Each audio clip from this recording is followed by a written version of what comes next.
Good evening, ladies and gentlemen and councillors. Welcome to the December Planning Applications Committee. Before I have to read out the usual announcement about the webcasting, and I'd like to inform everyone here that this meeting will be recorded and broadcast live on the internet and will be available for repeat viewing on the council's website. You should be aware that the council is a data controller under the Data Protection Act. Data collected during a webcast will be retained in accordance with the council's published policy. The seating in the public gallery will not be filmed.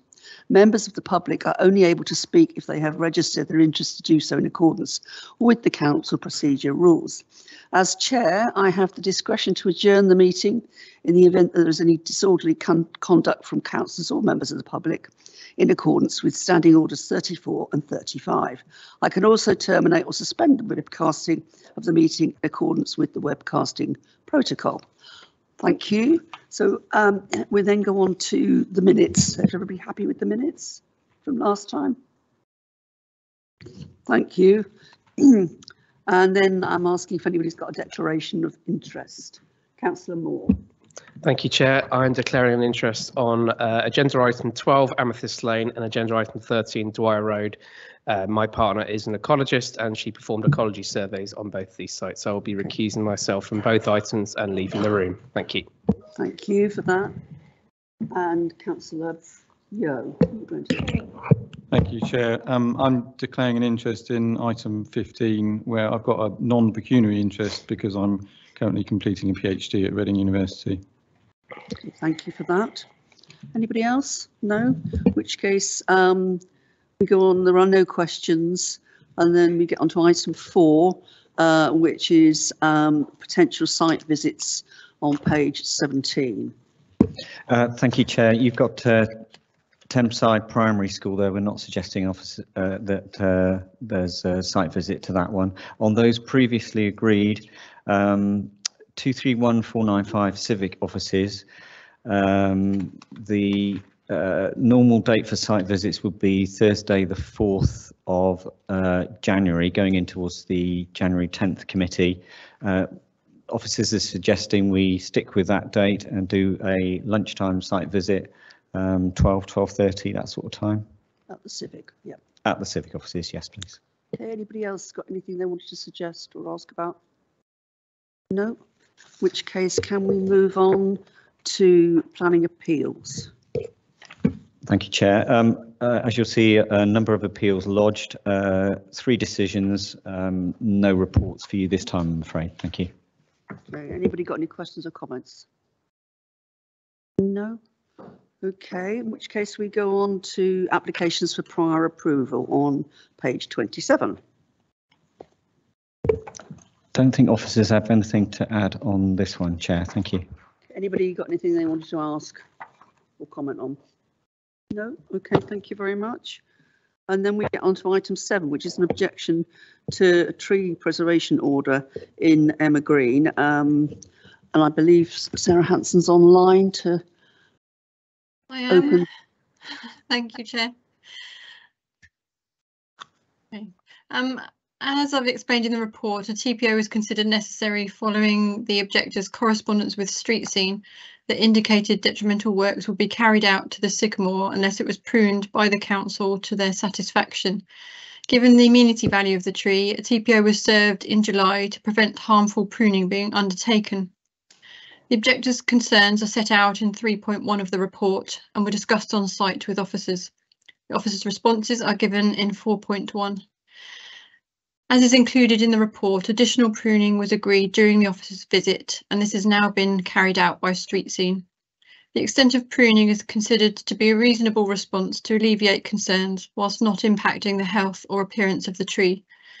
Given the amenity value of the tree and the potential harm without a TPO, it's recommended that the TPO be confirmed. Thank you. Thank you very much. Anybody want to say anything, or in which case can I see all those people in favour of the recommendation to put the TPO on? Thank you, that's unanimous. Thank you very much, Sarah. Right, then we move on to the request for local listing, and just so people know, Councillor Keeping's here on the to speak on this as he's the ward councillor, but we'll get the introduction done first, and then I'll invite him to come and speak to us. Thank you. Thank you, Chair. I prepared the report, and as you can see, the report proposes to add the Restoration Public House to the list of locally important buildings and structures. It identifies the building as of local historical and architectural importance and makes an assessment based on the Council's published local list criteria. So I'd like to summarize its significance. The Restoration Pub is a fine example of interwar period public house in the form of the 1930s roadhouse, and it was constructed in 1928 along with the row of shops to the west of the site in relation to the Norcott estate in Tilehurst. It has been a center of social life since the 1920s, again associated with the new housing development in suburban Reading, shaping a collective experience and memory of communal value. It served vast populations, and due to its being a roadhouse, in addition to alcohol, it provided refreshments, recreational opportunities, and games to all community members, and it was a social base of gatherings until its closure.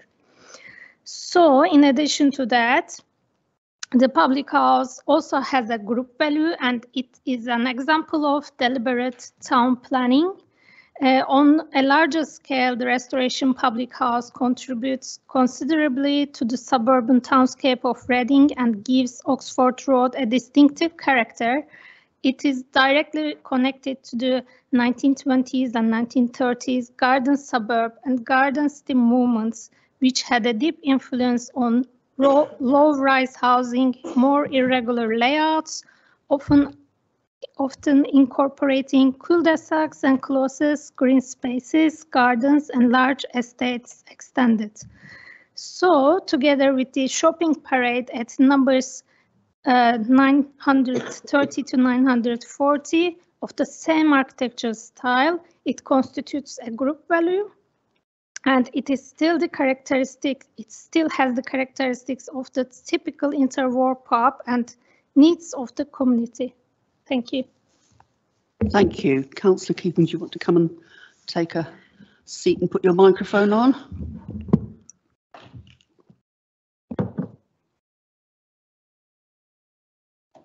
Okay, ready when you are. Thank you, Chair. Good evening. For the benefit of those watching proceedings, I'm Councillor Mark Keeping and I represent Kentwood Ward, in which the restoration is located. My colleague Councillor Dennis and I have discussed this item and would like to say how disappointed we are at the repeated withdrawal of planning applications for the site before determination. The site has been practically derelict since closure and has suffered from small fires recently and some suspected rough sleeping. We don't have an overall view on the listing of the property, but if the listing is to be used as an instrument with which to keep the property in a derelict state, this would not be desirable. The business being run in the car park also does little to improve the aspect of the site. Thank you. Thank you very much. Councillor Rowland. Thank you, Chair, and I would like to welcome Buju to her first Planning Applications Committee meeting this evening, and thank you very much for your report. This is an interesting one because we spend a lot of time focusing quite generally on the town center and all of our heritage in Reading, but yet this property talks about a different story, and how our interwar construction and the town center moved out and expanded, and obviously this was later brought into Reading when the boundaries changed. It's very typical in a lot of ways. Is it the most extraordinary building architecturally in the world?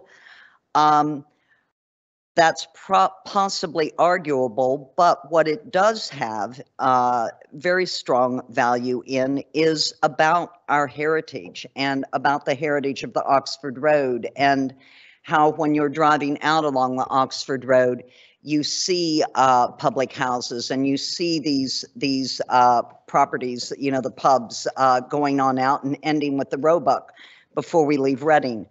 And in that regard, I think it makes a commendable reminder of that heritage. And you also pointed out, Buju, the situation of how it was developed along with the Norcott estate and all of that. And I think that those are very, very important points. So I am minded to go with the officer's recommendation on this. I would take Councillor Keeping's point also in the fact that it is absolutely shameful the way the owner has treated this site and allowed all manners of fly tipping, all kinds of issues having to do with this property go on. And I hope that he does understand that this is something of some importance to our collective, even perhaps modern history. I know that a lot of buildings are often at risk when they're 50 to maybe 190 years old or whatever. We oftentimes just sit down there and go, oh, it's old, it's not worth it.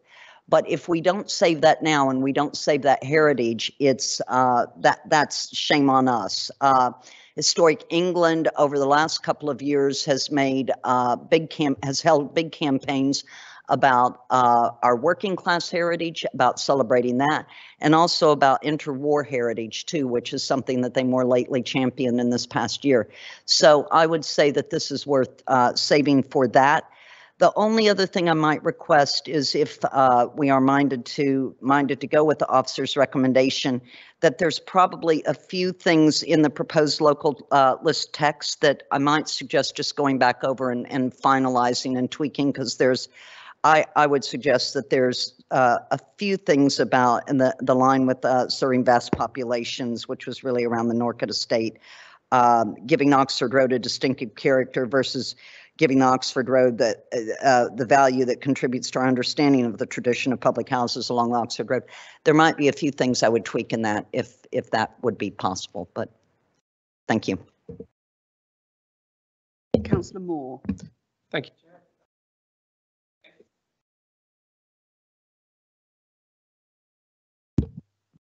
Oh, the flashy thing. Right, can you hear me now? Oh, perfect, thanks for that. Yeah, empty homes are something which we're always sad to see across Reading, and empty pubs are also something that we're also sad to see. Anyone who knows me very well will know that pubs are a big passion of mine through my history with the campaign for Real Ale. This pub has been closed for as long as I've lived in Reading, and I've lived here a long time. And I think, as the report says, I think it's unlikely to ever reopen as a pub. I think that ship has long sailed. But I think I agree with both Councillor Keeping and Councillor Rowland. It is a shame that it's just sat here. That we have other empty pubs across Reading as well. If the Lower Ship on Duke Street is another great example of that, which is another sorry tale, which I won't go into, which is now finally up for sale. But this is another one that's just sat there, and every time I drive past it or walk past it, I always just feel sad that it's another opportunity wasted to bring something back into use for either for dwellings or for some sort of community facility, and hopefully this local listing will help strengthen the case for that to be a reality in the future. So I support the recommendation. Thank you. Thank you. Anybody else? Councillor Lang. Yeah, thank you, Chair. I mean, I support, you have to forgive my croaky voice, and I'm a bit sniffy tonight. I'm still carrying a bit of a cold. I support this local listing. Mine comes at it from a sort of communitarianism politics that I ramble on about sometimes, and I take on board what Councillor Keeping said about it's a very tired looking building. But for me, Councillor Rowland mentioned extraordinary, or sometimes working class heritage isn't extraordinary, and that's why there's not a lot of it left. Sometimes it tends to get neglected and booted into the long grass and whatever, and gets flattened. So this, as Councillor Moore said, this is a an old pub looking very tired. We hope it gets redeveloped and maybe incorporate some of this lovely old building. Well, that's probably an exaggeration, lovely old building, but old building into, you know, the potential development. I go back to architectural interest. The building structures are an example of deliberate town planning. Is something that I'd like to see more of. You know, where it says Norfolk Housing Estate was built on 45 acres of land acquired or nationalised, you could say, from the late Sir Walter Palmer to erect 300 houses for the working classes. That's what I'd like to see in modern day planning applications. But maybe that's my communitarianism coming out of me again. So. Yeah, I'm a strong believer in local listings, and I think it can only add to our town. Horses for courses with local listings. It means something to some people, not to others. We locally listed a bridge the other week. Some people may say it's only a bridge. Some people may say this is only a pub. But along with local listings, it's always important to some people, and people put it forward. So. Yes, I fully support this local listing. Thank you, Chair. Oh, one more thing. Welcome to the Planning Applications Committee, Bougie. Very good report. Thank you. Okay, anybody else want to speak on this? In which case, could I get a response to Councillor Rowland's point earlier on?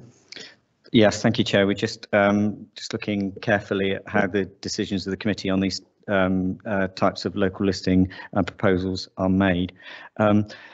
So first of all, can we ask through you, Chair, what the sort of changes that Councillor Rowland is envisaging?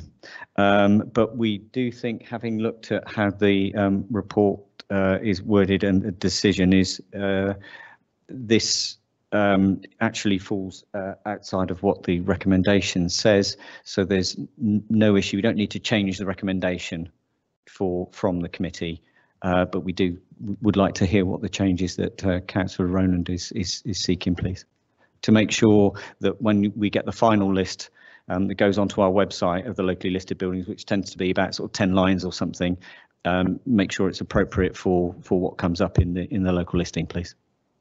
Thank you, Chair, I don't really want to drag out this meeting any longer, but just quickly, there is a misspell on Tuscan order style molding. It's Tuscan and not Tuscan, so to say. And I would say I would drop a few words, influence of arts and crafts given the time of the period, and probably drop the word possible. I would correct the serve vast populations, because I don't believe this was designed to serve vast populations. This was designed to answer to the Norcott estate and to serve actually the Norcott estate.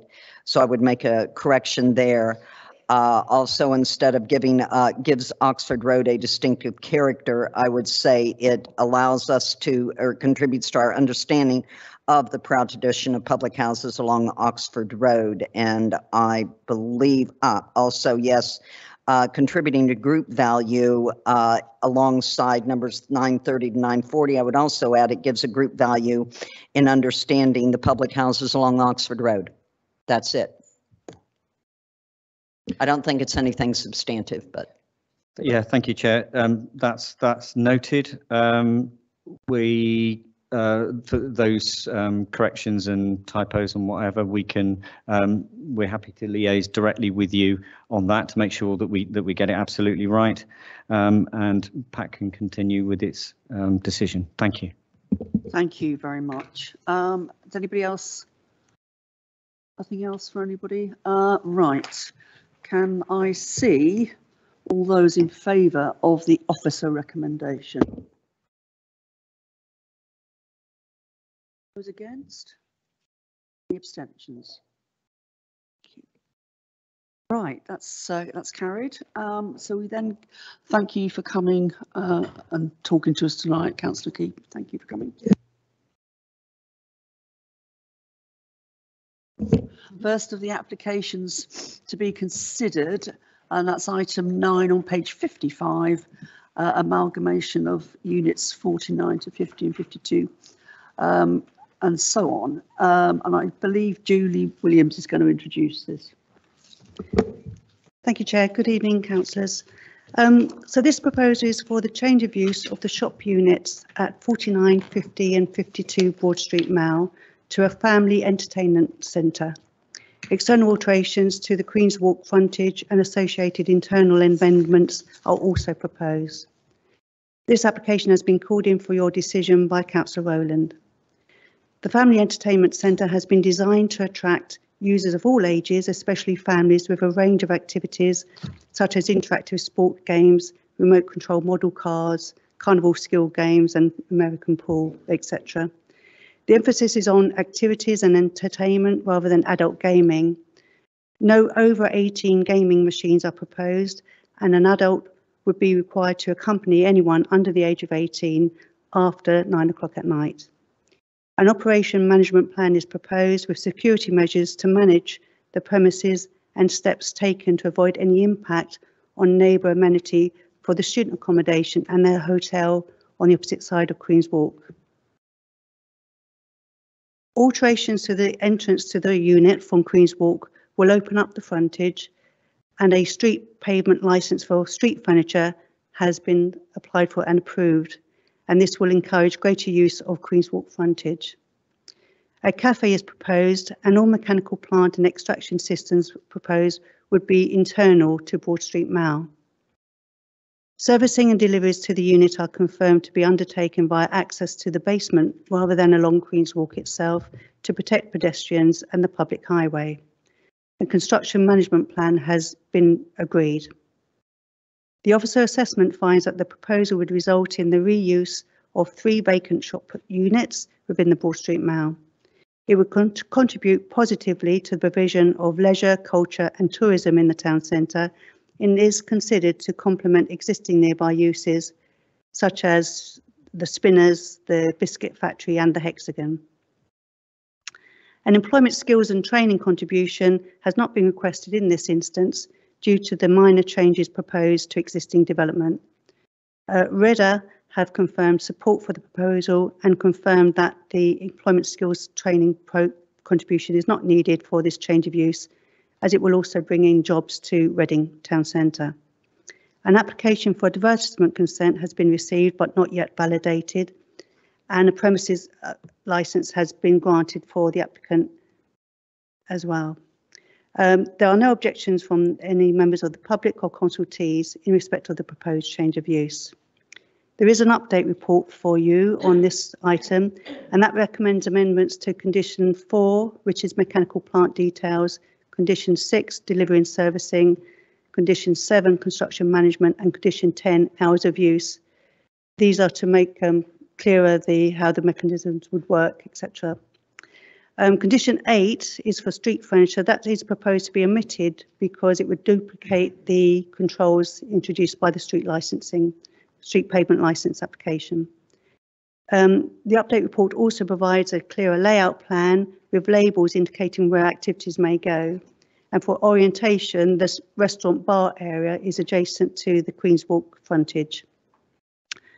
All conditions, including pre-commencement, have been noted and agreed by the applicant, and the recommendation is to grant full planning permission for the change of use subject to the recommended conditions. Thank you, Chair. Thank you very much. Councillor Rowland, are you indicating? Thank you, Chair. And just for clarity, it does say that I was the one that called it in, but I can assure you that I called it in alongside my ward councillors. And we have, because this similarly goes through and tracks through the licensing committee, we have had many conversations, 1 or 2 meetings actually with the group to come and actually understand what they were bringing to Reading, what the offering was here to Reading in terms of a family entertainment center. And obviously around other concerns we have with our changing nighttime economy, our daytime economy, and those offerings of culture and leisure in the town center, we wanted to assure that it was something that we would welcome. And I do have to say that the group has been very helpful to us, has worked with us and very promptly addressed any of our concerns around any kind of alcohol associated with the site, any kind of the games, those kinds of offerings, about our concerns about how this is going to appear as a family entertainment center and be a family entertainment center, even when they will be open for hours past 9 p.m. And in which case they have also been very forthcoming about working with us to ensure that anyone underage will be accompanied by an overage person, overage, I don't know, a guardian.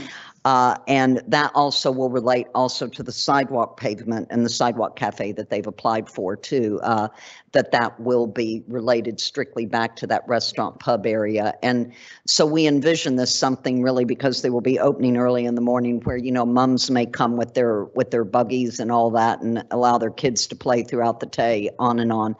And so I think really I'd like to say to everyone, I'm very positive about this. The employment contributions, obviously, to the town center is one aspect, but the energizing of the Queen's Walk and giving it another area along there as we go up from Reading Biscuit Factory on over to the Hexagon, as Julie mentioned, and all of that will be very, very positive, and could possibly, I would say, help to alleviate some of the issues we may have had there over the years. So I would like to say that I commend the report. I commend the application. I do know that there's the advertising consent that we still have yet to get through too, and we'll obviously be interested in looking in further to that. But beyond that, I'm happy to go with the officer's recommendation and welcome them actually to an area that we could use it.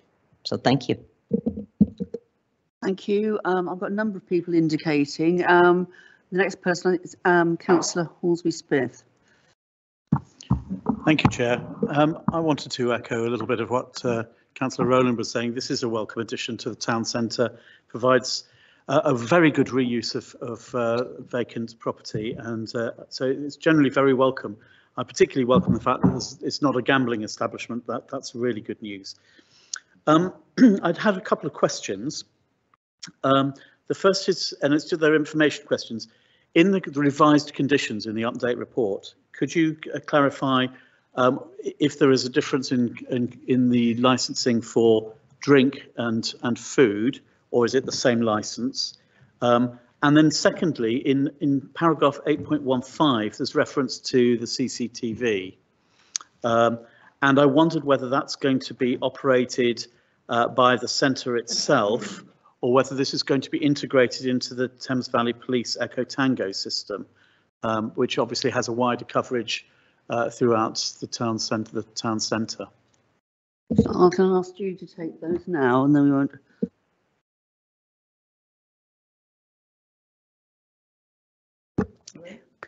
Sorry, could you? I need to sort of do some sort of research to answer those questions. So if there's any other questions, then I'd rather stall the answer till then. Is that okay?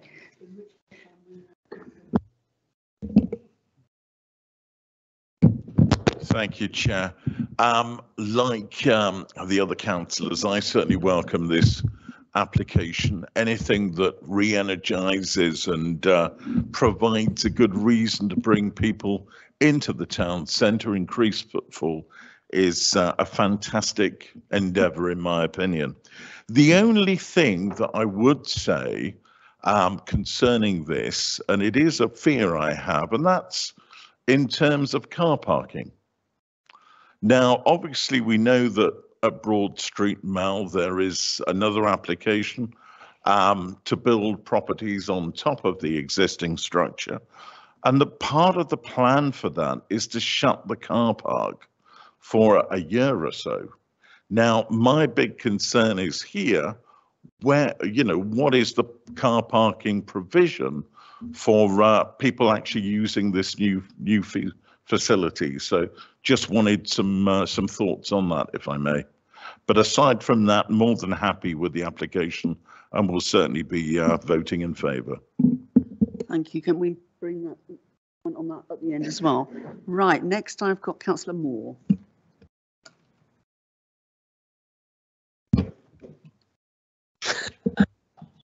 There we go. Right. Sorry. Technology problems here in front of me. Thank you, Chair. And thank you to every ward councillors for bringing this to PAC and for officers for preparing the report. I was looking at this very much in the lens of the fact that a couple of months ago we approved a adult gaming centre planning application in Friar Street. So looking at that and I was thinking, well, this is even better, right? So something I hear from residents regularly, I say one of the things I hear the most is there's not enough for young people to do in Reading. And this is something we do not have in Reading, right? We do not have something, there's no place you can go to, you can play Mario Kart with your friends on a big arcade machine or do VR gaming or things like that. So this is a really, really nice thing.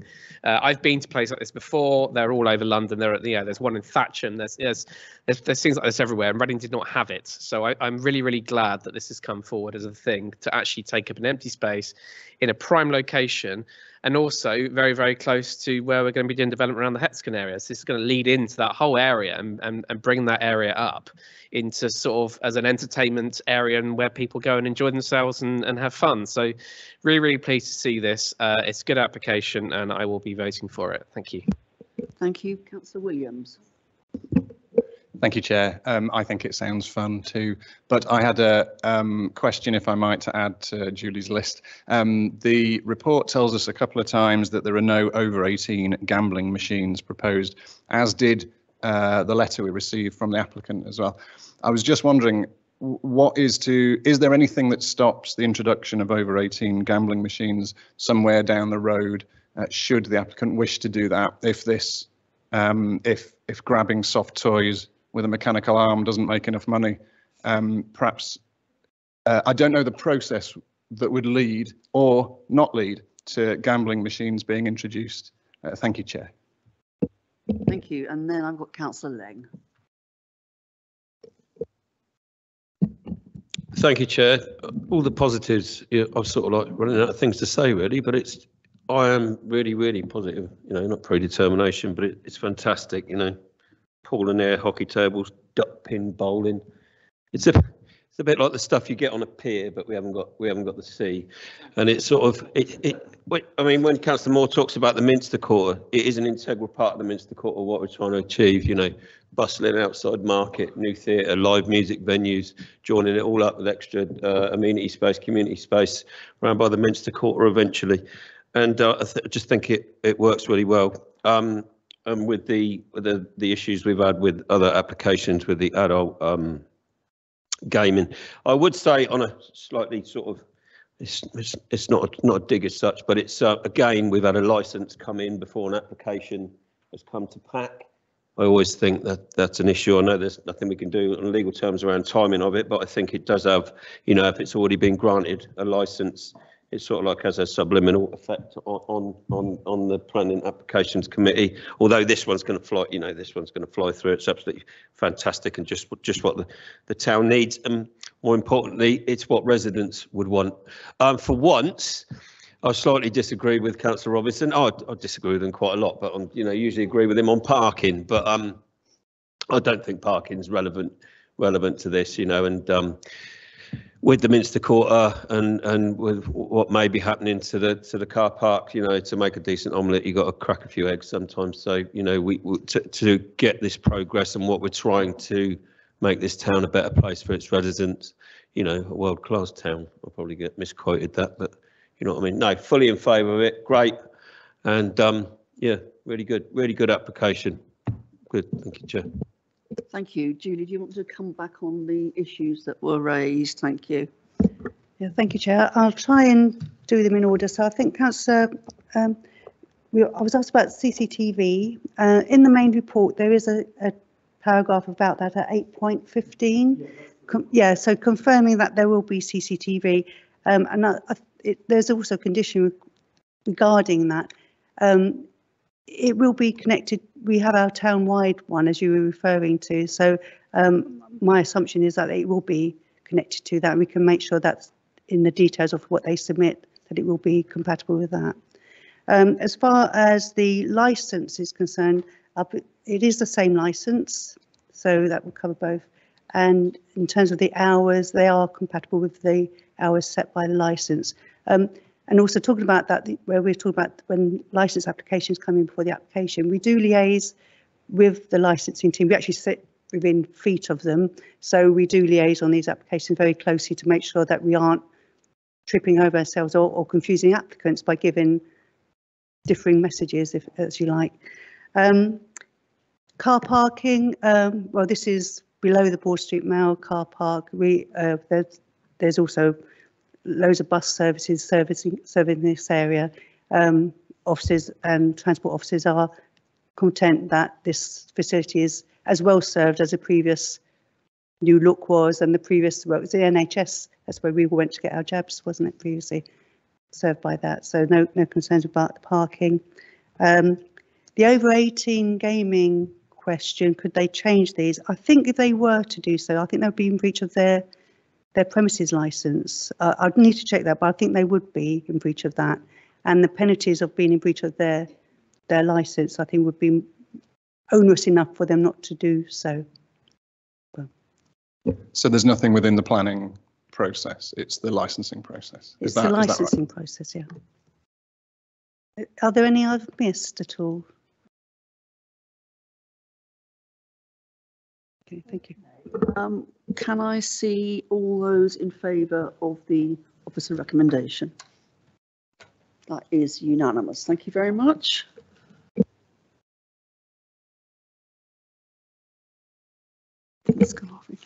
Item 10, which is the marketplace application on page 71. And I think Matt Burns is here to introduce that. Thank you. Thank you, Chair. Yes, this is item 10 on page 71 of the main agenda pack. There's also a short update report on page 9 of the update pack. The item relates to 23-24 Marketplace, which is a 4-storey Grade 2 listed building located within the Marketplace, London Street conservation area. Proposals seek both full planning permission and listed building consent for conversion of the first, second and third floors of the building from offices to 4 one-bedroom flats and 1 two-bedroom flat. The proposed conversion works would not impact on the appearance of the principal front Marketplace elevation of the listed building, whilst to the rear the proposals seek to remove a metal external staircase, which is currently a negative modern addition to the building. Internally, the building has already been subject to significant alteration, and the application is considered to demonstrate that the conversion works would be undertaken in a manner which would not materially impact on the appearance or significance of the listed building. In respect of other matters, officers are satisfied that the proposals would provide a suitable standard of accommodation for future occupiers, whilst a policy compliant affordable housing contribution, as well as details of private refuse collection arrangements for the development, are proposed to be secured by way of the Section 106 agreement. The officer recommendation is to grant full planning permission, subject to the recommended conditions and obligations, and to grant listed building consent subject to the recommended conditions as per the main agenda and the update report. Thank you. Thank you, Councillor Rowland. Thank you, Chair. And I believe this was brought to pack or suggested to bring pack from my colleague, Councillor Page. But obviously it is, again, concerns, there were concerns that Abbey Ward councillors all shared. While this is largely welcome and we welcome good use of our space in listed building and all of that, and the respect that obviously this seems to carry with it, understanding that there is really very little in the interior of the building, which this is obviously focused on, that is of any historical use in the interior. Understanding, I mean, they've taken care with removable walls and that kind of structure when they're developing the sites. That's all fine. What we had concerns over was largely the situation around the rubbish recycling and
given down the line, what effectiveness would it have in the event of contracts, non-collections, you know, private sector moving on to whatever? What have we got any effectiveness at all in that, in the conditions to go back to the developer now own and saying, we agreed this on the proviso that, you know, you've set up a private collection yourself and now it's not happening or it's not effective? Because that's the one concern about this whole development, is that issue about waste really in the private sector. Matt, do you want to come back on that? Yeah, so we are securing that all waste collection via the legal agreement. So there will be a legal obligation on the owner to ensure they comply with that. If they're not complying with that, then obviously they're in breach of that, and we would be able to enforce or seek that they do comply with what they've agreed to do via the legal agreement. I've got a few more hands going up. Yeah, Councillor. Sorry, Karen's in the way. Councillor Goss. Thank you, Chair. I would like to echo Councillor Ennis's concerns. I'm not entirely convinced by that response, that simply endeavouring to enforce something that has been legally agreed will actually solve the problem if it emerges that private contractors cannot collect waste and food waste in particular. I also have concerns about the fact that this proposal is described in the report as both being accessible and inaccessible. In that it's accessible because it is centrally located and therefore there are the public transport links that we very much enjoy in the centre of Reading, but it is inaccessible in that there is no provision for those that require a lift in the building because of the impact that would have on it as a listed building. Surely we should be trying to ensure that any accommodation in the centre of town, given the transport links that we enjoy there, should have provision for those that require a lift or disabled, because they can benefit most from it. Do you want to respond to that? Yes, thanks, Chair. Yes, I think the report does discuss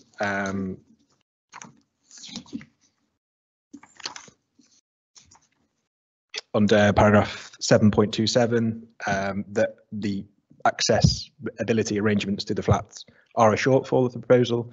But I suppose in looking at that as a whole with the application and with the building being listed and the level of intrusion that would be needed to, I suppose, provide a lift to this building, officers have taken the view kind of on balance that in this instance, you know, that arrangement is considered to be acceptable. Can I just ask for legal advice on this as well, please? Yeah, if you could assist councillors, if there's a breach of a legal agreement, then that action would be then taken at the High Court for a breach of a 106 agreement. So it could be, there is possible action depending on the circumstances that you could actually compel them to do something.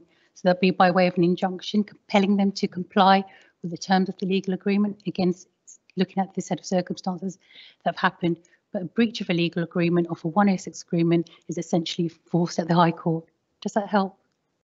Yeah.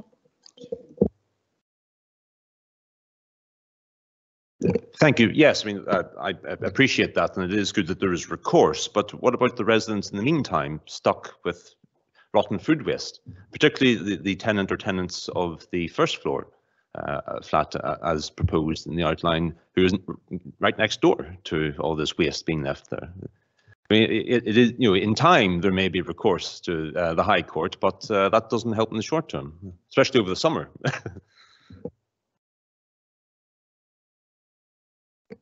Okay, I think Councillor Creswell, you were next. Thanks, Chair. I have a question about the bin store. The ventilation is through a louvered door, which is to alleviate the smell, I imagine. I was just wondering if any more energy efficient solutions like mechanical ventilation with heat recovery have been considered.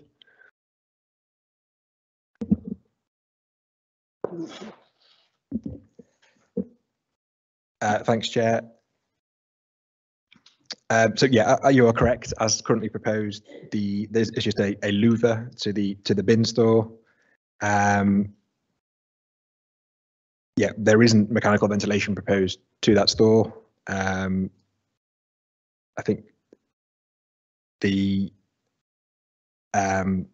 door to the bin store is a secure fire door, so that is sealed to a high standard from the rest of the building. So I think that will help kind of with the securing that part of the building, keeping it separate to the other parts, both in terms of odour and also I think in providing a seal between those two parts of the room.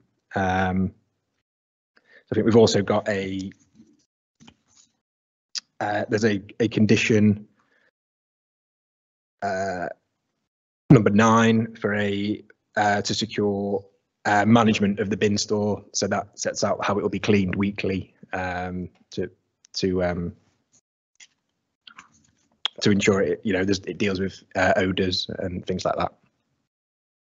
Richard Eatoff would like to come in on this as well. Yeah, thank you, Chair. Just to say, we've gone into a number of details here that members have obviously want some answers to, and we've been caught on the hop on some of them. We're trying to do our best.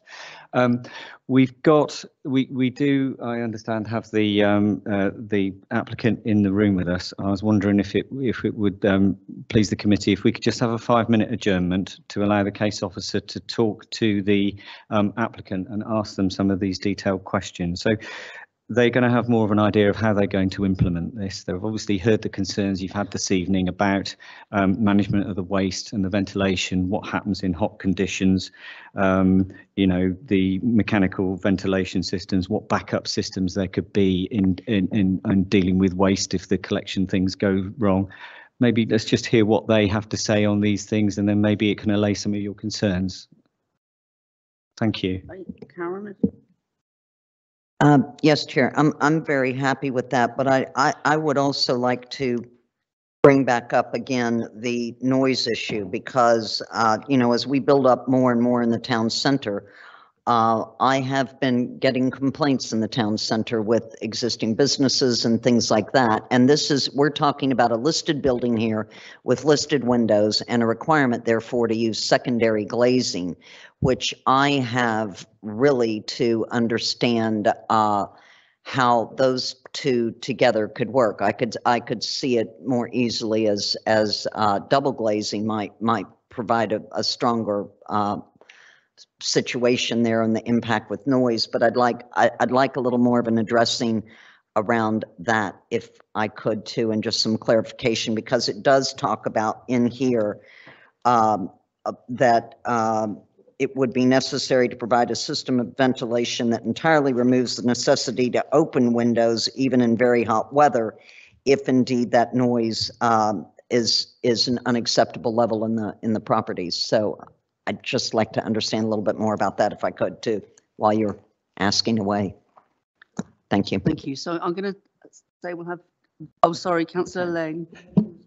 Yeah, thank you, Chair. Using Chair's discretion. It was just, it's a small point really. I read in the report that CAC do not wish to comment. Have you got any background to this? Why they do not wish to comment? Quite unusual for CAC not to comment on a town centre conservation area. Thank you, Chair.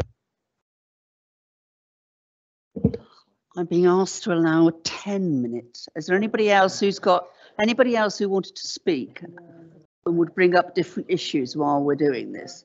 And can we make it a very prompt 10 minutes, please? Because we've still got the rest of the agenda to get through.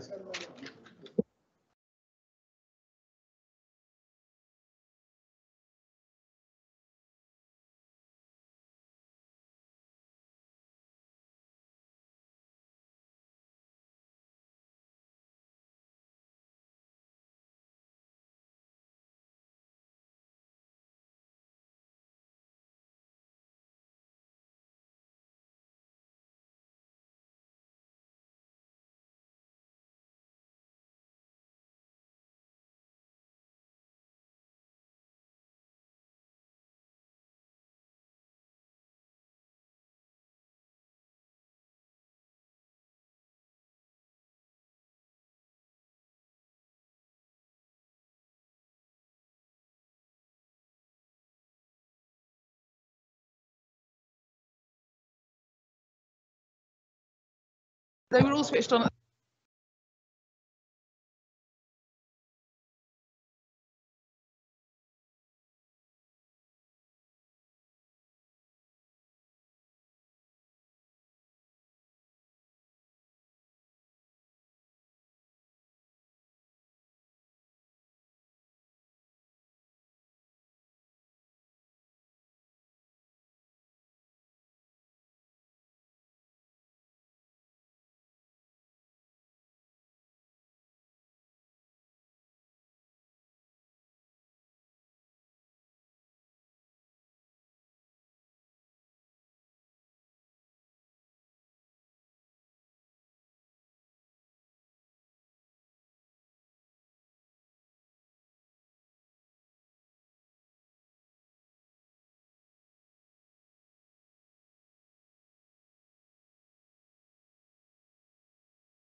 Right, I think we're ready to start again. So can people take their seats, please?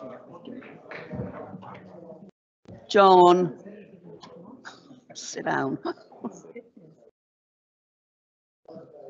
Right, we're about to start again. Can I ask Matt to give us an update on the conversations? Shh. Shh. Right, Matt.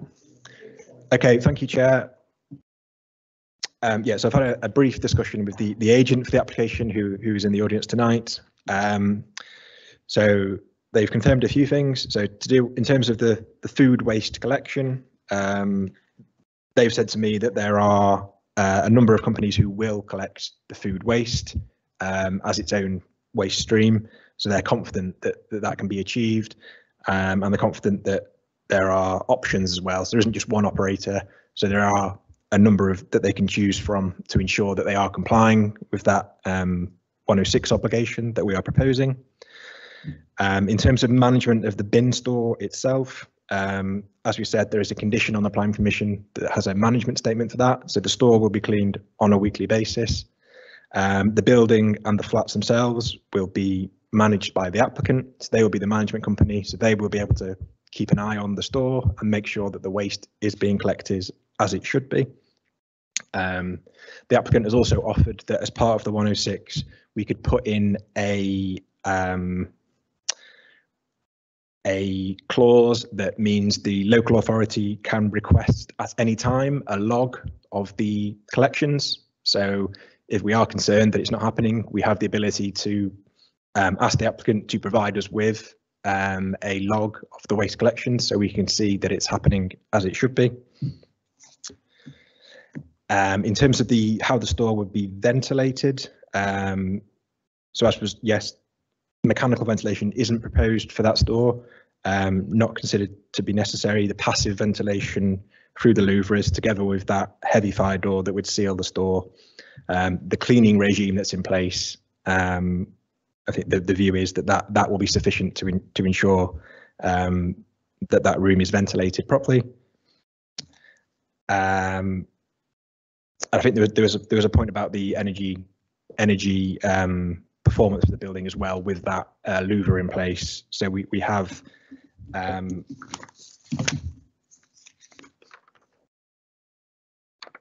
so conditions 11 and 12 on there, which require the development to adhere to the BREEAM standard of very good. So, you know, they will be required to meet the BREEAM very good standard, and that's with that louver in place. So we've got that as an additional kind of security in terms of the energy performance of the building. And then with regards to this secondary glazing, I think because that building is in such a prominent position, the desire, and officers agree with this, is to not alter those existing windows. So that's why the decision has been taken to go with the secondary glazing rather than retrofitting some second double glazed timber sash windows in there to keep that original appearance of the building. And that's something that officers support as outlined within the report. And then there was another query about the comments from the Conservation Area Advisory Committee. Yeah, I can confirm we didn't get comments. They confirmed to me as officer that they didn't want to comment on the application. As to why that is, I'm not sure, but that was their advice to me. Okay, thank you. Thank you for that. Anybody need any further clarification on what's just been said? But thank you, thank you for all the efforts, and let's hope we've got some answers that people are happy with. Councillor Rowland. Sorry, could I just ask, would the owner be open to ventilation of that unit if it is indeed deemed to be necessary at all? Is that something that they expressed at all, or just absolutely not, there's no need for it? Thanks, Chair. I think given the rest of the building is going to be served by mechanical ventilation, there would be a system in place. So I think from speaking to the applicant, there could be the potential to add that to the bin store. The only thing I would say with that respect is that's going to be an extra intrusion into the listed building, an extra vent to the rear, where to vent that system to that room. We've spent a lot of time on this, but obviously these issues are important. Can I see all those in favour of granting this application? Anybody against?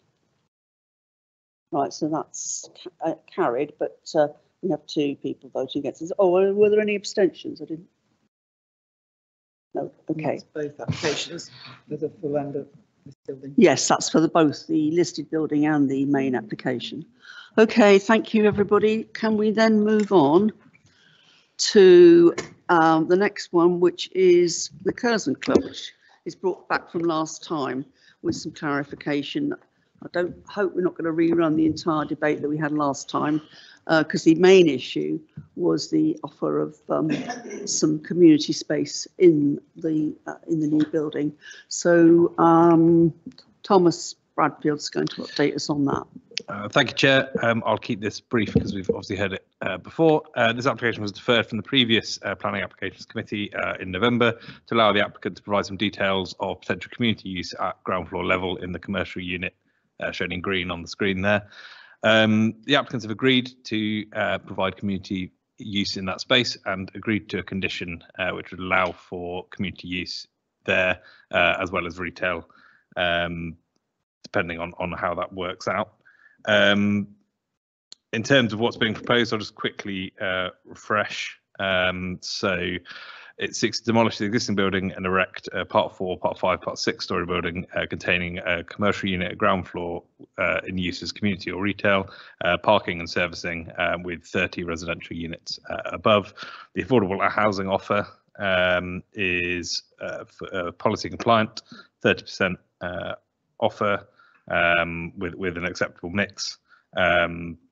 15 car parking spaces at ground floor level with cycle parking, waste recycling, storage and servicing alongside the commercial unit, with vehicle access in the same position as the existing vehicle access on Oxford Road. Officers consider that the proposal is acceptable and recommend approval. Thank you. Sir Rowland?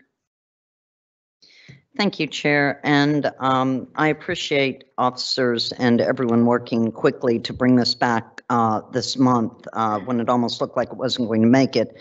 But this was an example where we kind of were left in limbo at the last meeting of how a very committed ward councillor, Councillor Griffith, worked very effectively, I have to say, in gathering community interest, defining that community interest, and making the case to the owner and also to the developer architect, that being Chris Keane, and then also the owner, I believe in this case, Richard D'Souza, both Reading men that that had an interest in making this happen, aside from the fact that I believe overall, without going back over things that we discussed last month and obviously have now reviewed for 2 months, so a rather commendable development that I think pays good attention to the streetscape in terms of its variation of the front, is well designed, and I think designed by a very local person that really is passionate about the area, and I think it shows. It is a large development. It will be noticeable. It will be a formidable building. But I do think that by the choice of materials, again breaking up that design, that we've got a really good proposal here in front of us on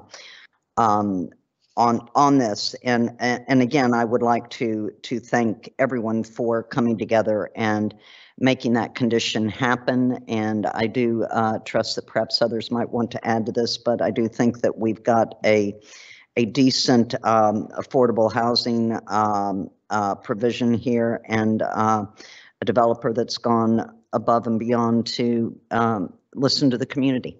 So thank you. Anybody else? Councillor Lang. Thank you, Chair. I concur with everything Councillor Rowland said, and I congratulate the local ward councillors, in particular Councillor Griffiths, for the efforts that she put in for our residents to gain this community space. I also congratulate Mr. Keane and Mr. D'Souza for, willing to give this into this condition. And I think it's a very good development. I like the stepping back, in particular from south to north. I know it doesn't say that on the never eat shredded wheat stuff on the map, but that's the way it looks to me. If I'm standing there, it steps back nicely with the Victorian facade, which I'm sure Keir Starmer is very in favour of at the moment, talking about Victorian facades and Victorian townhouses. Yes, a bit on the parking. I wish there was a little bit more parking, but that's just me. The affordable element, really, really good. And it also takes into consideration the local plan. It's jumped the gun on the local plan, in fact, where it's offered that if no registered provider can be found for the affordable housing, then it will be offered to the local authority. So that's not policy yet, but hopefully it will be in the local plan in the future. And the fact that they've taken this into consideration is a lesson that other developers could probably take note of. And again, I thank you. Thank you, Chair. Okay, thank you. Can I see all those in favour of granting this application? That is unanimous. Thank you very much, and thank you again to, well, a good effort to have developers and the local councillor and community working together. Thank you.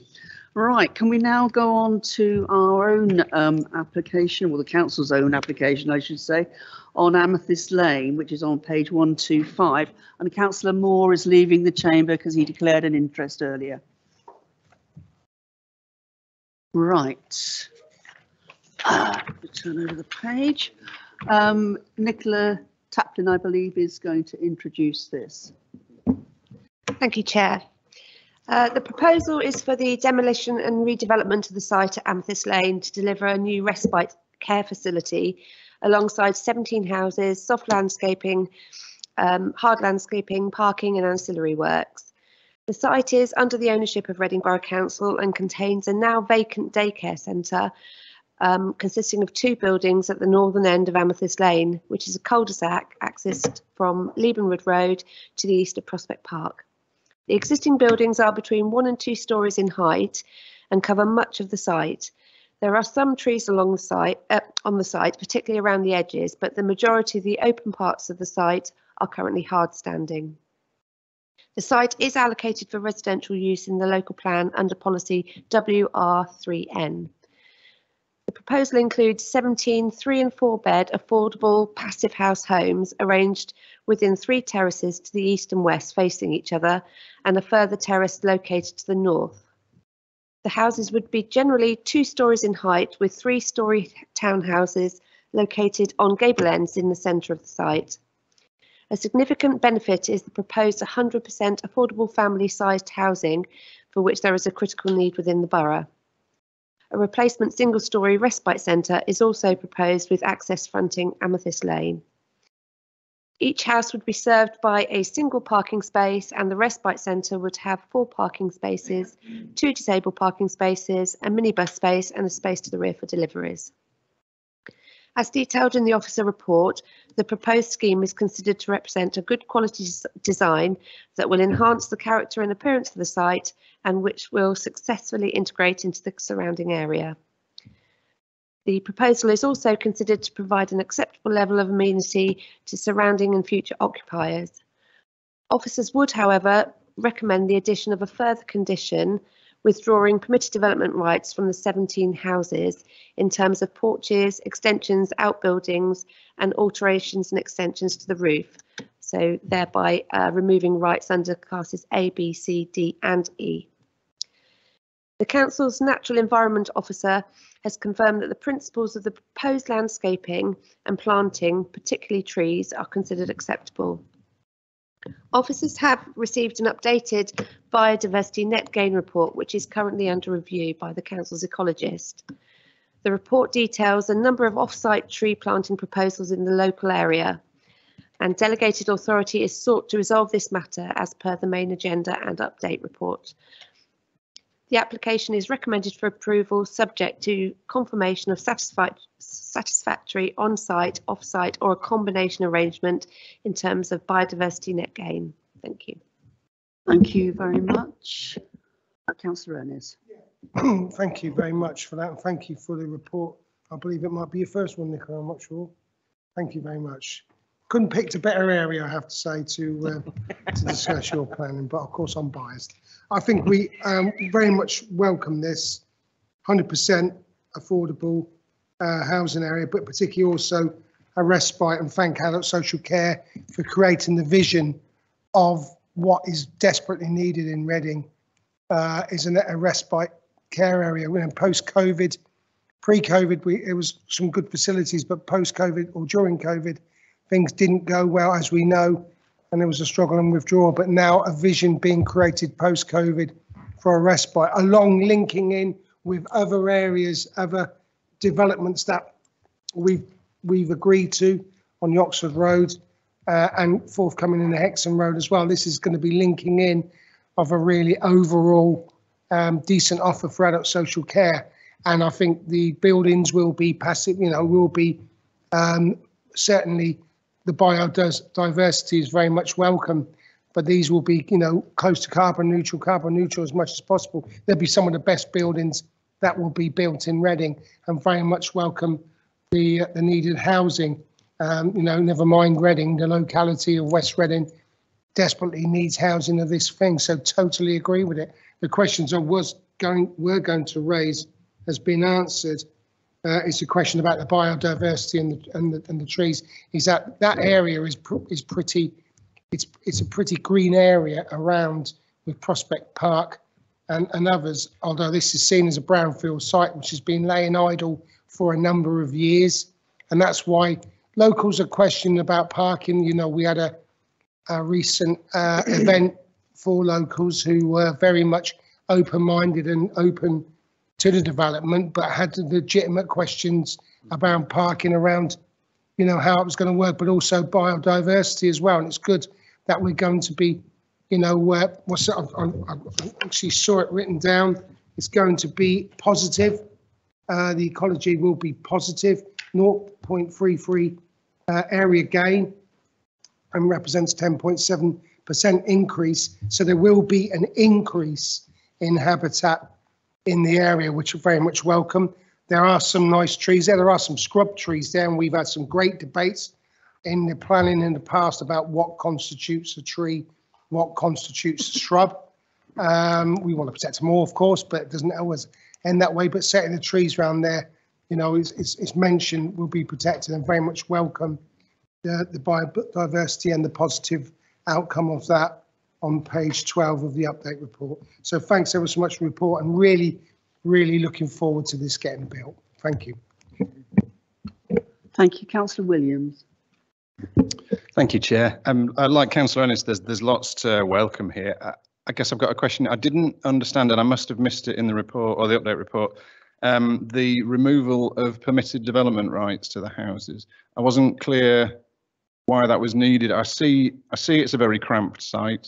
I see amenity space is very small, but there are some small areas where these houses could, I don't know, put a small greenhouse, put a small shed. I don't.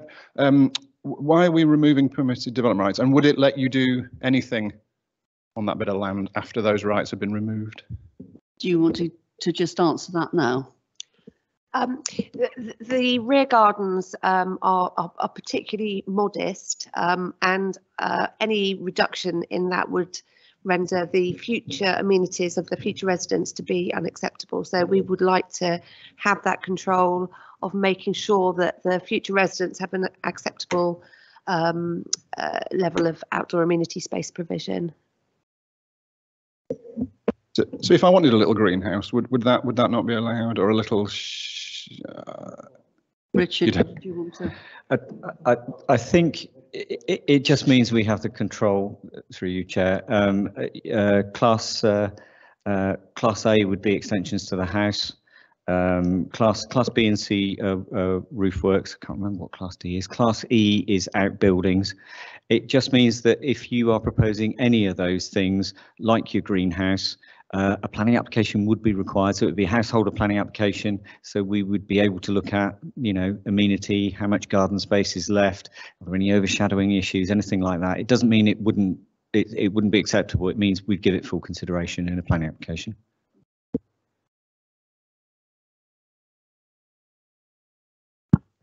Thank you, Chair. As Councillor Ennis has pointed out, this is a really good development. I very much welcome it.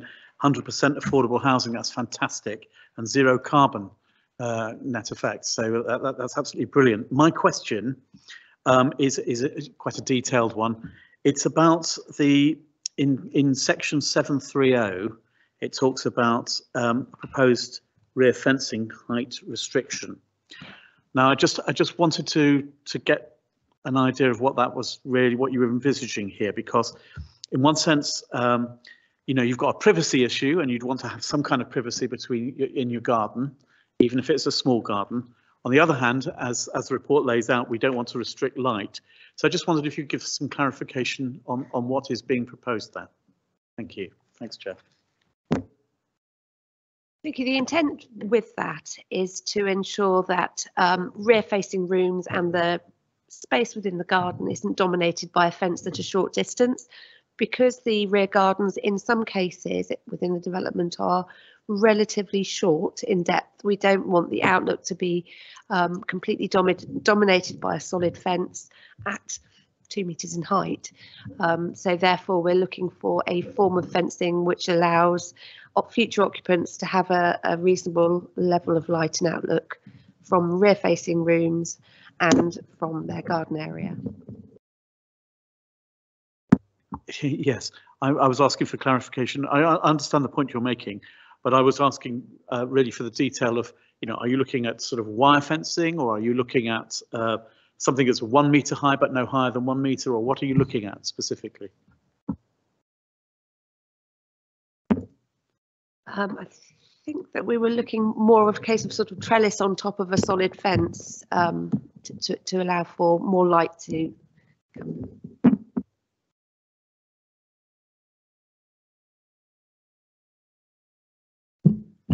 Yeah, thank you, Chair. Mine's more of a clarification, come back to permitted development rights, and obviously I'm assuming as tenants you wouldn't be entitled to permit development anyway, because obviously you can't build an extension without contacting your landlord first. So I'm just, for the listeners at home, 9 of them, this is the permitted development rights being withdrawn for people that possibly buy these properties on right to buy in the future, yes? Yeah, okay. You know, sorry for stating the obvious, but I think we need to, because, you know, if I'm a tenant myself, you know, and I know that I haven't got permitted development rights to go home and build a 5 metre extension out my back garden, you know. So anyway, that's I thought I'd clarify that point. Thank you. Thank you, Chair. Okay, anybody else? No? In which case, can I see all those in favour of granting this?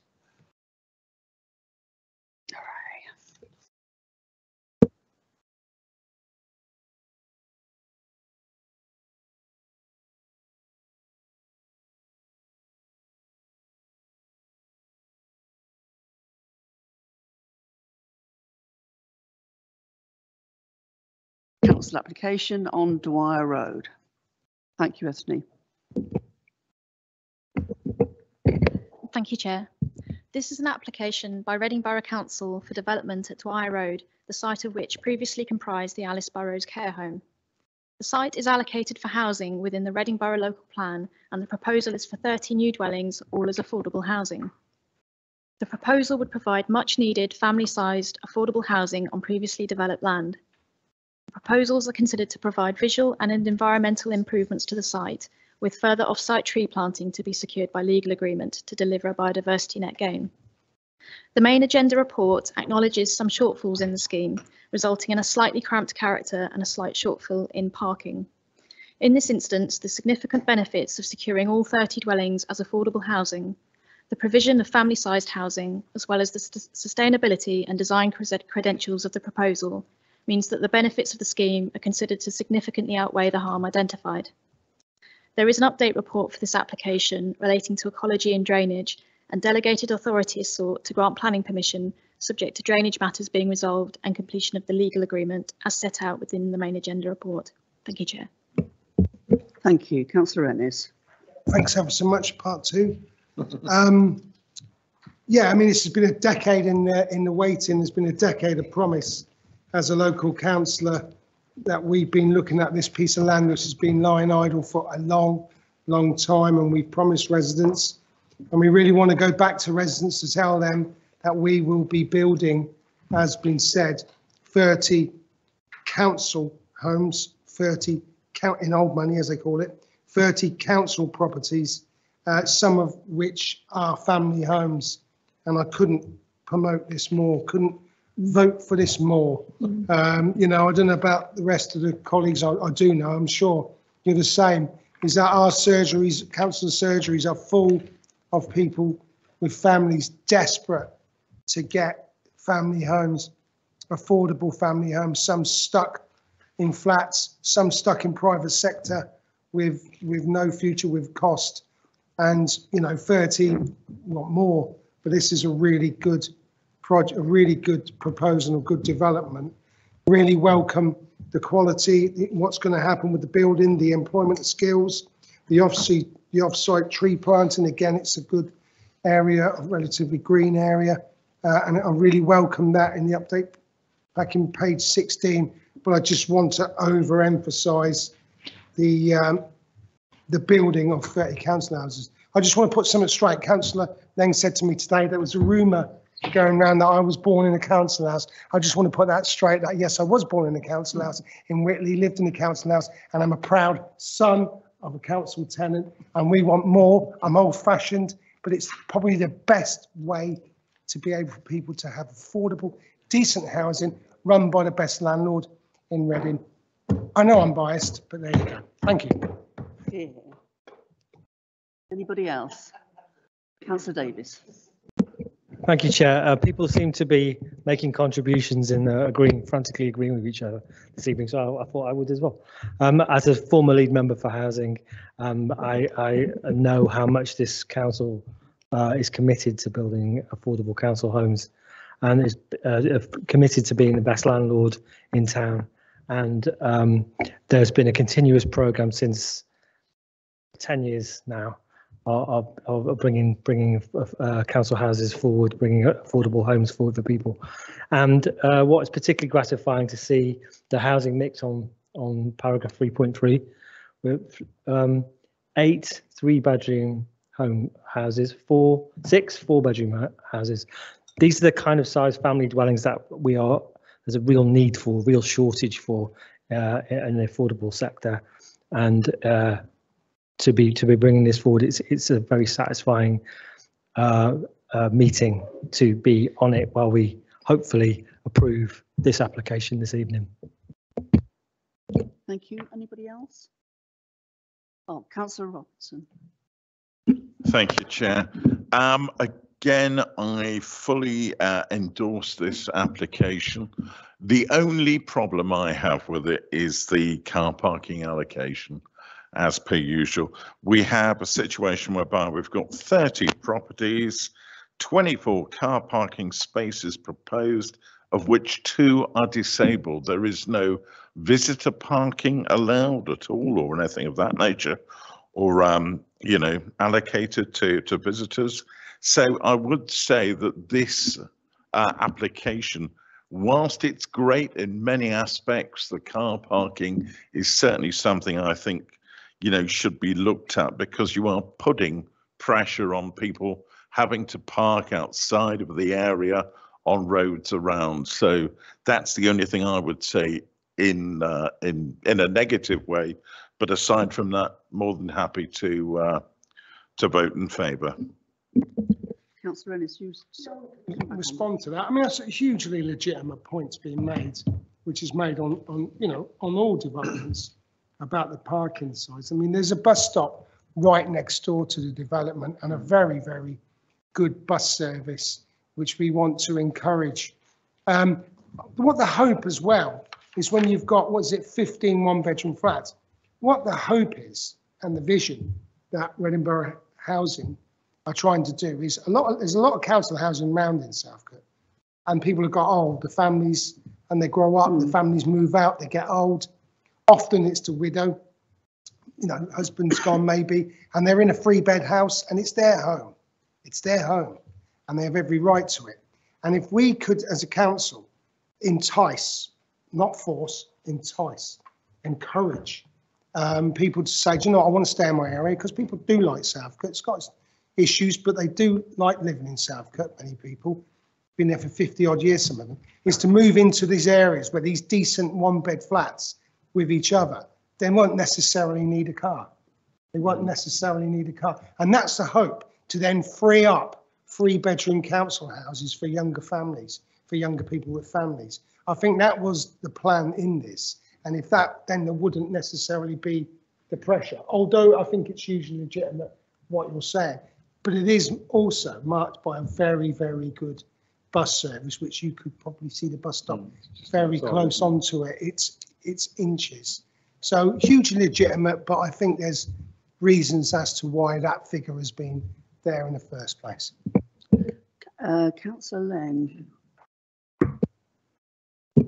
Thank you, Chair. And obviously I agree with every point that Councillor Ennis has made. Fully support this application, fantastic application, as well as the 15 1-bedders. You've left off the 1 5-bedder, which is that is a big one. Even, you know, that's been put in there.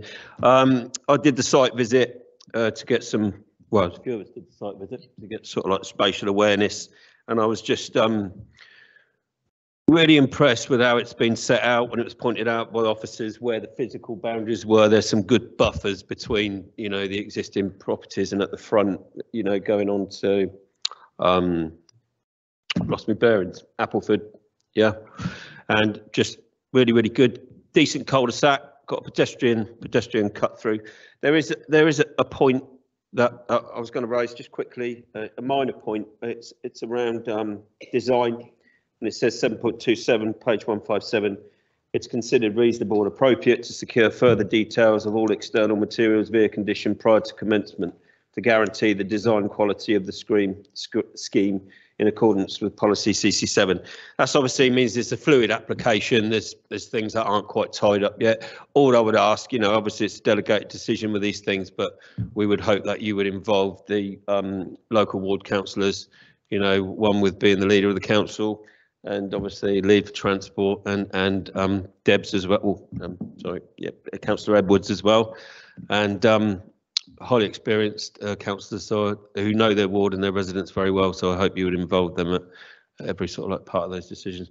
But fantastic development. We shouldn't pat ourselves on ourselves on the back with our own applications, but I think officers have done really well on this. Yeah, exactly. Patting ourselves on the back. Well, as somebody who's a councillor in Whitley Ward, which I think has the most amount of council stock, you know, and even more if we eventually take Church Ward back in from in. No, because you're affinity housing, aren't you? And I'd like to see them come back in house, you know, because as Councillor Ennis said, the council is the best landlord. It will remain the best landlord. So anyway, no, that's good. Thank you, Chair. Thank you for that. Anybody else?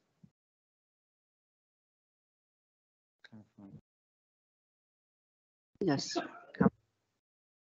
Thank you. Through you, Chair, can we just clarify Councillor Lang's point that you'd like the relevant condition for materials to be discharged in liaison with the ward councillors? Is that right, please? Yeah, I'm not saying at every single final little point, but obviously keep them up to date and get some input from councillors and tell, you know, just keep them involved at every point, really. Yep. In terms of the, are you talking, Councillor Lang, about the whole of the development? So there's a more general point about talking to the ward councillors and keeping them update on this. That's one point. But separately, would you, as a committee, like those ward councillors to be involved in the details of how the buildings look like? Particularly how the end design will look. That's what I would say. So no pink bricks and purple roofs is I think what he's saying. So. Okay, so Nikki, are we clear enough? So that's condition 3 then. Materials. Yeah, just add on to that in consultation with the. Well, that's covered in the minutes. Covered in the minutes. Okay. Okay, I think we're there. Thank you. Okay. Sorry, Chair. So what do we decide on in the end? Well, we're making it a condition that the ward councillors need to be consulted about materials.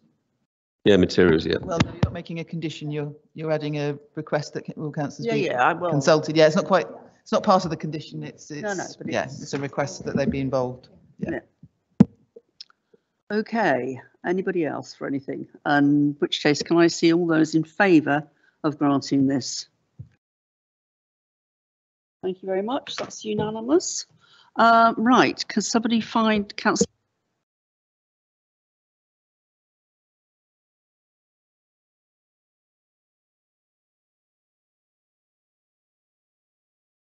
And then we'll go on to the Whitley Ward application on the Brunel Retail Park, which is on page 169.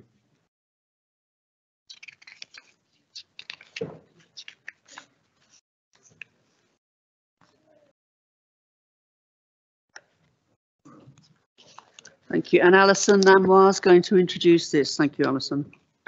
Thank you, Chair. The site comprises units 7 to 11 of the Brunel Retail Park on Rosekiln Lane, just to the west of Morrison's. There are no specific site designations, but to the north is a core employment area, and there is a protected tree to the eastern end of the site to the frontage.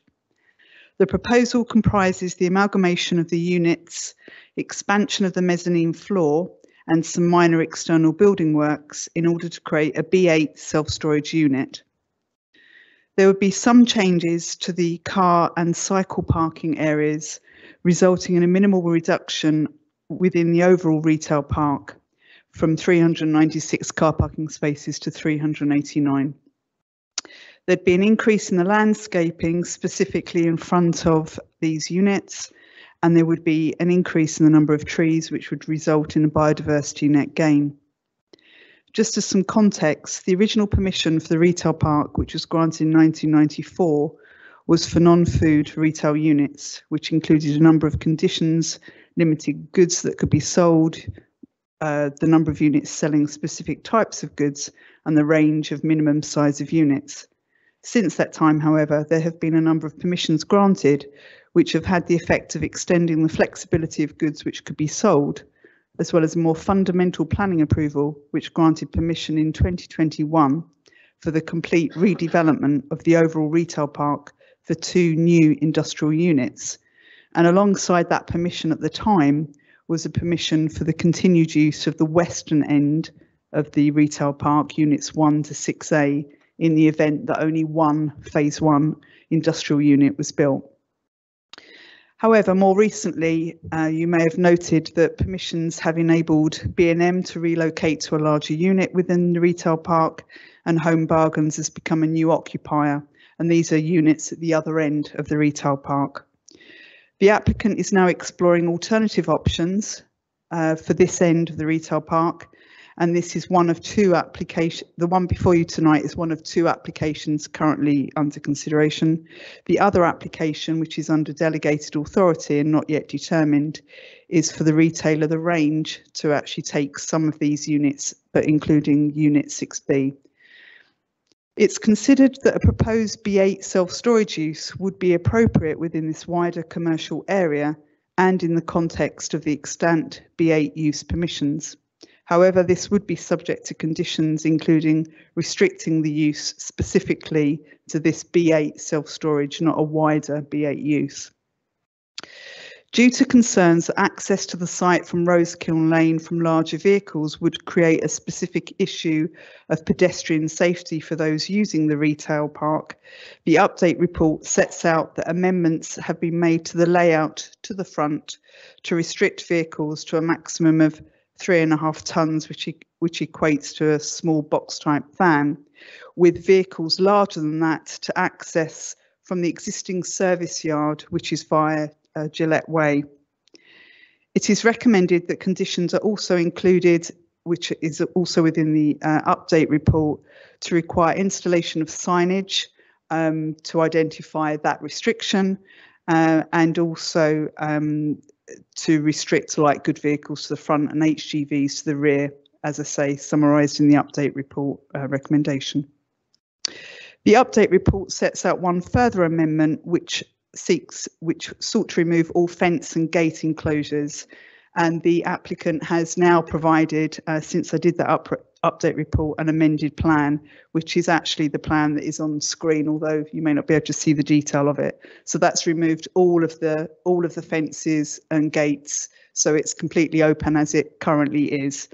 And this ensures that the unit would be better integrated with the remainder of the retail park and enable the continued through access by pedestrians, particularly those who may be going to the Morrison's Superstore or vice versa.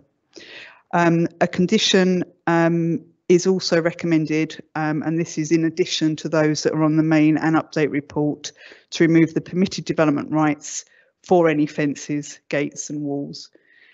The measures within the submitted sustainability and energy statement will demonstrate improvements to the building from a sustainability perspective, and as set out in the main report, paragraphs 7.33 to 7.44 are considered by officers to be sufficient to meet sustainability policy requirements. The proposal would bring vacant units back into use in a sustainable location, would achieve a net gain in tree planting, sustainable drainage, and an improved, more sustainable building. Officers therefore recommend the scheme for approval, subject to the conditions within the main and update reports, and with the one additional condition, removing permitted development rights for the fences, gates and walls. Thank you, Chair. Thank you very much. Councillor Lang. Councillor, you want to... Nobody else? Thank you, Alison. Thank you for the report, detailed report. I know you know the area very well from other applications down in South Reading. For those of you that have been on the PAC committee for planning applications committee for a while, we know we've had some applications coming in. We've had history, particularly with HGVs and alarms, as it was, I think, wasn't it? Alarms going off and disturbing neighbours and such like, and HGVs cutting through the Kennet Island development. Also, I think we attached an informative to one of the applications about trying to stop vehicles from turning right onto Kennet Island down Gillette Way. So yes, again, I'm pleased that the HGV traffic will be sent to the back as it should be, and that we're limiting the vehicles in the car parking area to 3.5 tons. I will flag that in the future, if ever we need to have a height restriction on that gate for any reason that may affect, you know, the high top Lutons and stuff like that, I think that should be taken into consideration, because if we have this on now that they can have high top Luton, that may restrict if at a later date if they need to do height restrictions for any reason, although obviously they probably own that bit and it would be their decision, but I'm just saying that's worth flagging, because I also remember that we had issues about who was responsible for keeping the site tidy and stuff like that. So I'm very wary of that particular retail area. It sounds like a lot of parking spaces. Yeah, how many we got? Is it 389, right? But when you think IKEA down the other end of the motorway, that's 1,000, you know, and we've got Home Bargains and a big B&M, you know, so, you know, we deserve our car parking space. Competition. Well, it is for me. So, but on a serious point, there's a lot. So what I'm saying is the parking for B&M, it goes right the way along the car park. So there'll be a lot of pedestrians there walking across with trolleys, shopping trolleys, have to take the shopping trolleys back to B&M. So we don't really want big HGVs swinging around.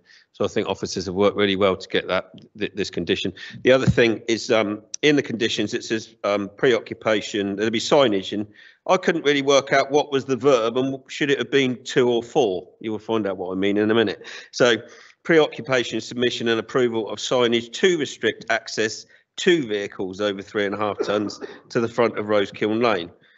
Or should that be preoccupation, submission and approval to signage to restrict access for vehicles over 3.5 ton, blah, blah, blah. I couldn't work out what the verb was, and I was thinking, So can you just have a sign that says no HGVs? I'll make sure it's the right. Yeah, type thank of you. sign. Right. Anyway, I fully support this, and I know how much work's been going on in the background, and I know how much trouble we've had with this particular retail area. And I know there's a push and pull between policies where we're trying to encourage retail to the town centre, whilst at the same time trying to protect retail, in particular in these areas, because everything's shifted since COVID, and that's probably what we're trying to iron out in the local plan, that we're trying to make policies work for where we are now and not where we were 5 years ago. Right, thank you, Chair.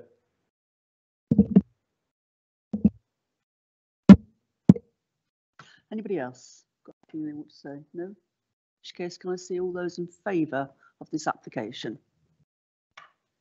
Thank you, that's unanimous.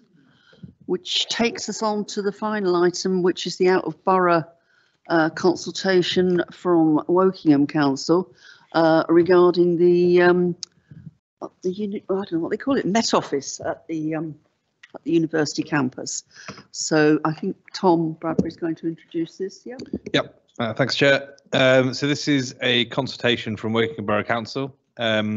Initially, we were not consulted on this application, which is why most of the detail is in the update report as opposed to the main report, because we had to get this here and managed to do that. So the proposal is for a new headquarters for the European Centre for Medium Range Weather Forecasts within the university campus. So that's obviously the part of the campus is not in our borough, and shown on the map up there. The blue line is us, and the star is where this is being proposed. So officers have assessed the proposals and recommend that we respond to the consultation with an objection on transport grounds, with particular focus on the trip generation assessments and the proposed parking levels. And essentially the way that they've come to those levels and the assessment that the applicants have undertaken to get to that point, we believe is flawed. And the full detail of that was in the update report, including my colleague Darren Cook's full comments on the proposal. So we recommend that we send an objection with those grounds. Thank you very much. Councillor Hornsby-Smith. Thank you, Chair. I was lucky enough to go to a very initial presentation of this, an exhibition of this on the site. And I thought it looked really fantastic in terms of what it was trying to achieve. The building looks great. It's very, very eco-friendly, and it's encouraging cross-academic fertilisation between the meteorological office and the rest of the university.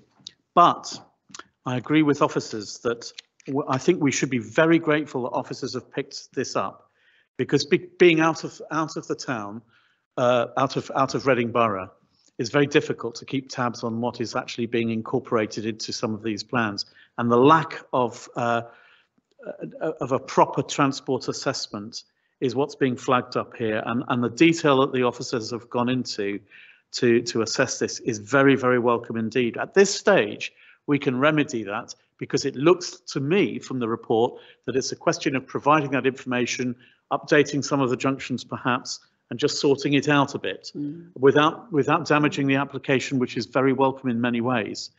And so I welcome this report and I welcome the response. So thank you. Councillor Wilson, you were next.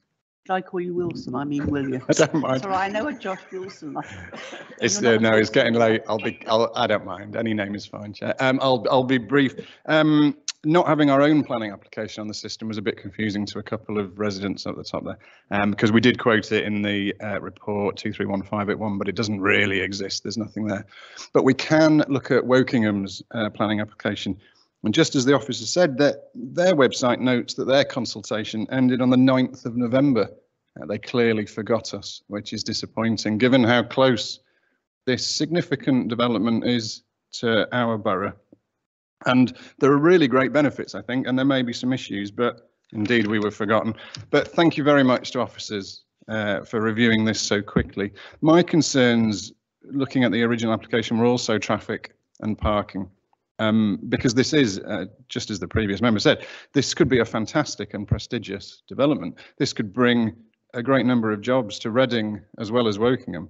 but it has to be done right. And I noted that early town council, whilst they haven't formally objected, have also raised traffic and parking as their key issues with this application as well. Sometimes we see with an application developer money taken in to alleviate transport issues that are either caused or possibly worsened by the development.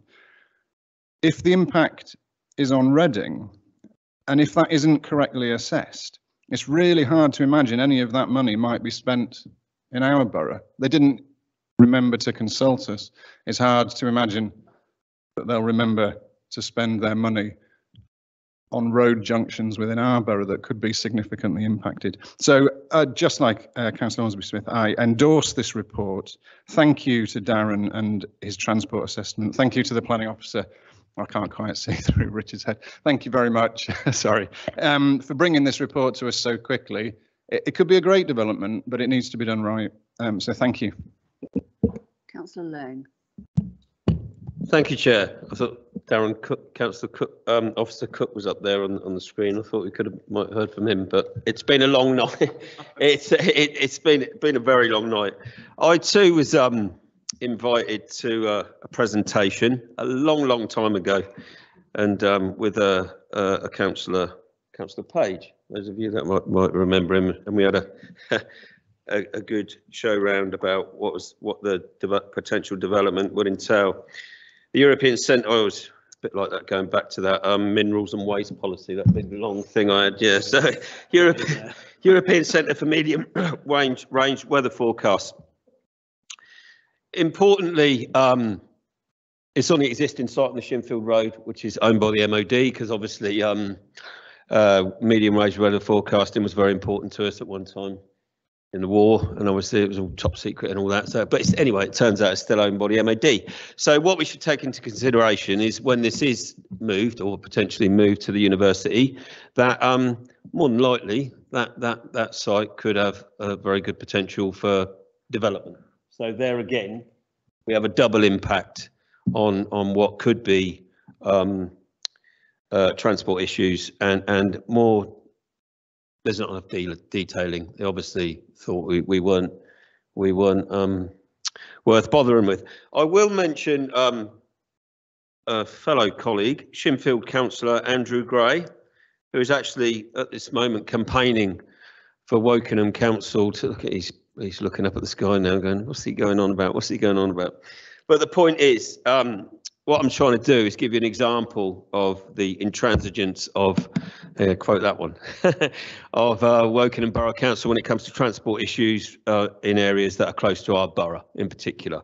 And the fact that you've got Wokingham councillors, Shinfield Ward, which actually picks up this area, front page of his newsletter saying that accident hotspot B3270, which just happens to be at the end of my ward, which is Whitleywood Lane. So it doesn't bode well for the future. And I hope with more representation from the Labour Party on Wokingham Council, we will have a bit more cross-border cooperation.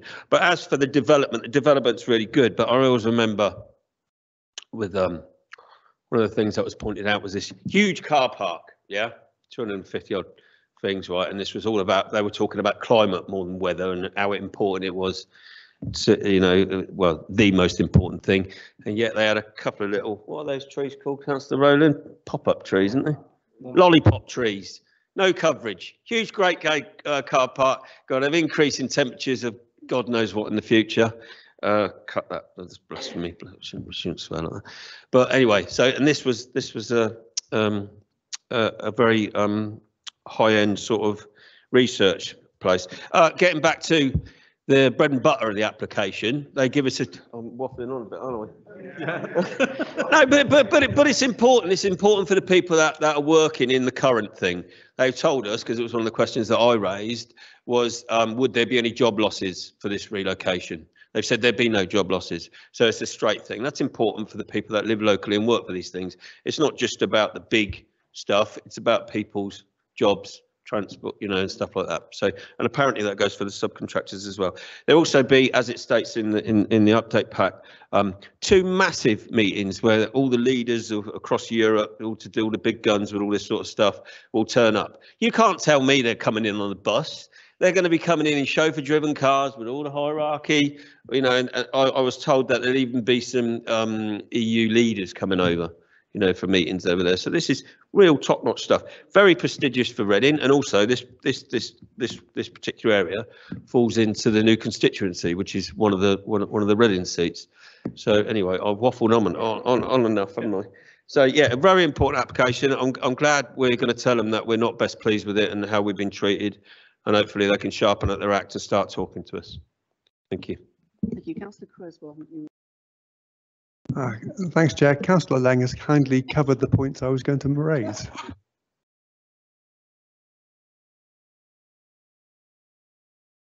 Right, I think we've got Darren Cook online, who wrote obviously the update report in terms of the transport concerns. So Darren, do you want to add anything? Yes, thank you, Chair. I just wanted to come back in on the contribution element of the proposal. Obviously, there's nothing in the report at the moment about requesting any contributions, but subject to any further assessment by the applicant, we may be able to include some contributions to mitigate the impacts of the development.